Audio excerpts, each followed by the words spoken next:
নজর রাখবো পরবর্তী সংবাদে। এই মুহূর্তে এমন এক রিপোর্ট প্রকাশে এসেছে যাকে ঘিরে রীতিমতো একটা আতঙ্ক কিংবা চিন্তার বিষয়। জলের ভান্ডার কমছে দেশে, এমনই রিপোর্ট এই মুহূর্তে প্রকাশে এসেছে। বিশেষ করে 155টি ওয়াটার রিজার্ভের প্রায় প্রতিটিতে পানীয় জলের ভান্ডার তলান্নিতে গিয়ে ঠেকেছে এবং দেশে ভূগর্ভস্থ জলের ভান্ডারগুলিতে 140 কোটির তৃষ্ণা কি আদৌ মিটবে? অন্তত এই গ্রীষ্মের মরশুমে যাব বিস্তারিত। আমাদের সঙ্গে যুক্ত হয়ে গেছে প্রতিনিধি অঙ্কিতা বর্ধন। অঙ্কিতা, কি জানতে পারছো?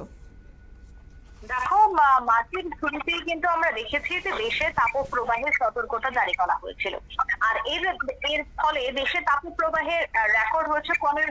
দেখা গেছে যে 15 মাস সব থেকে বেশি তাপপ্রবাহ হয়েছে, যা রেকর্ড করে ফেলেছে।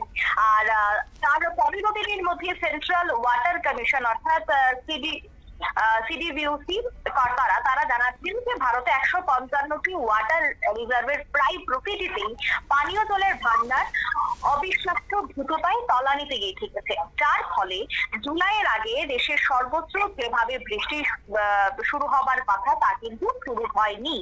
অথচ নানা প্রান্তে ছড়িয়ে থাকা যে রিজার্ভগুলি, যার হাল বর্তমানে কিন্তু অনেকটাই খারাপ, তাদের জুলাই মাস পর্যন্ত জলের যোগান দেওয়া কি সম্ভব হবে?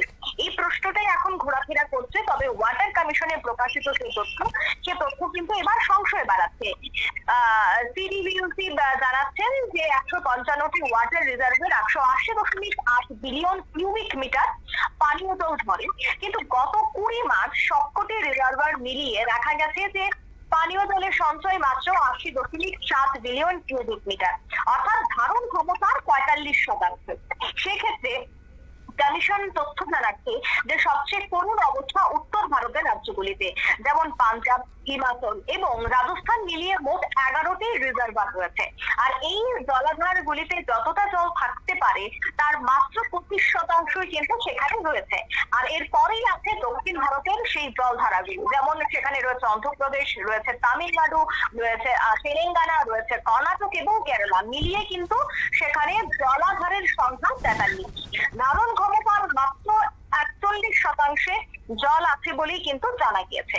এছাড়া পূর্ব, মধ্য এবং যে পশ্চিম ভারত, সেখানে জলাধারগুলির অবস্থা উত্তর এবং দক্ষিণের তুলনায় কিছুটা ভালো হলেও সেটা কিন্তু নিছকে খাতায় কলমে। অর্থাৎ এইসব এলাকায় জলাধারের যথাক্রমে 44% এবং 49% এবং 55% জল রয়েছে বলে জানিয়েছে সিডিভিউসি। এছাড়া বিজ্ঞানীদের পক্ষ থেকে জানানো হয়েছে যে দেশের ভূগর্ভস্থ জলের ভান্ডারগুলিতে গ্রীষ্মে এক বিশেষ প্রবণতা দেখা যাচ্ছে। কিসের প্রবণতা? সেটি হচ্ছে যে তাপমাত্রা বাড়ার সাথে সাথে নামছে ভূগর্ভস্থ জলস্তর। এছাড়া বিজ্ঞানীদের আরো মত যে যন্ত্রতন্ত্র অনিয়ন্ত্রিত এবং অবৈজ্ঞানিক ভাবে নগরায়নের কারণেই কিন্তু এই ঘটনাগুলি ঘটছে। অন্যদিকে আরো কয়েকটা বিষয় তা হচ্ছে যে বৃষ্টিপাতের বিন্যাস দ্রুত পরিবর্তন দেখা যাচ্ছে দেশ জুড়ে, যার ফলে জলের প্রবাহ দুর্বল হয়ে পড়েছে নদীতে, যার জেরে এই জলাধারগুলিতে পর্যাপ্ত পরিমাণে জল জমতে পারছে না। যেমন গত অক্টোবর থেকে ডিসেম্বর পর্যন্ত 3 মাসে স্বাভাবিকের তুলনায় অনেকটাই কম বৃষ্টি হয়েছে দেশে, আর তাই জলাধারগুলি কিন্তু পুরো ভর্তি হতে পারেনি। এছাড়া সিডিভিউসির ডিসেম্বরের তথ্য বলছে যে এই মাসে দেশের জলাধারগুলিতে মোট ধারণ ক্ষমতার মাত্র 80% ছিল জল। এছাড়া এর সঙ্গে নদীর উপর বিস্ফোরণের মতো বাড়ছে তাপপ্রবাহের প্রকোপ। এছাড়া মৌসুম ভবন জানিয়েছে যে শনিবার দেশের মধ্যে উষ্ণতম ছিল বিদর্ভের চন্দ্রপুর, ছত্তিশগড়ের রাজনন্দগাঁও এবং উড়িষ্যার সম্বলপুর। 3 ক্ষেত্রেই কিন্তু তাপমাত্রা ছিল 42 ডিগ্রি সেলসিয়াস। এছাড়া জায়গাগুলোর অবস্থান দেশের পশ্চিম, মধ্য এবং পূর্ব দিকে। এর ফলে কমিশনের যে ডেটাবেস, সেই ডেটাবেস অনুযায়ী এই 3 জায়গায় জলাধারগুলিতে সঞ্চিত জল যথাক্রমে 55, 49 এবং 44%। 1 মার্চে দেখো মাঝামাঝিতে তাপপ্রবাহ শুরু হয়েছে উড়িষ্যায়, আর মাস শেষে আগেই কিন্তু দেখা গেল জলাধারে পানীয় জলের সঞ্চয়ে এমন হালে আতঙ্কিত আবহবিদ এবং পরিবেশ বিজ্ঞানীরা।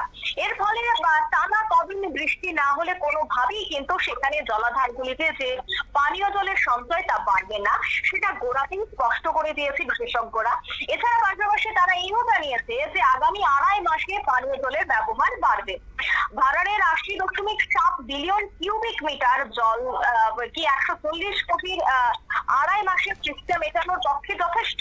এই প্রশ্ন এখন উঠতে শুরু করেছে। তবে দেখো, এই অস্বস্তিকর এই প্রশ্নের উত্তর কিন্তু আরো কঠিন করে তুলেছে মৌসুম ভবনের বর্তমানে পূর্বাভাস। সামনেই বা 2 মাস তাপমাত্রা স্বাভাবিকের তুলনায় থাকবে অনেকটাই বেশি। এতে করে জল সংকট, তার উপর গরমের প্রাবল্য, সত্যি কিন্তু বিপদ কখনোই একা আসে না। সেক্ষেত্রে কিন্তু একটা বড়সড় বিপদ সামনে রয়েছে, এমনটাই কিন্তু এখনো পর্যন্ত ধারণা করা হচ্ছে। শতাব্দী। একেবারেই তাই, ধন্যবাদ। অর্থাৎ বুঝতেই পারলেন যে কথা কার্যত বলাই যায় যে বিপদ নাকি বলে কই আসে না কিংবা একা আসে না। অন্তত ভারতের ক্ষেত্রে এই যে গরমের একটা মৌসুম, সেই জায়গায় তো কখনো নয়ই। একদিকে তীব্র তাপপ্রবাহের বার্তা দেশের মৌসুম ভবনের, অন্যদিকে জলের ভান্ডার কমছে। 155টির ভান্ডার, রিজার্ভ ভান্ডার এবার কমতে শুরু করেছে, যেখানে অধিকাংশ ক্ষেত্রে জলের পরিমাণটা কমতে শুরু করেছে। বিশেষ করে উত্তর ভারতে এই মুহূর্তে করুণ অবস্থা, যে আশঙ্কাই দেখছেন বিশেষজ্ঞরা, এবং সেটা আগামী দিনে চিন্তা বাড়াতে পারে বলেও কিন্তু মনে করা হচ্ছে। যাই হোক, নিয়ে নিচ্ছে ছোট্ট একটি বিজ্ঞাপন বিরতি, সঙ্গে থাকুন।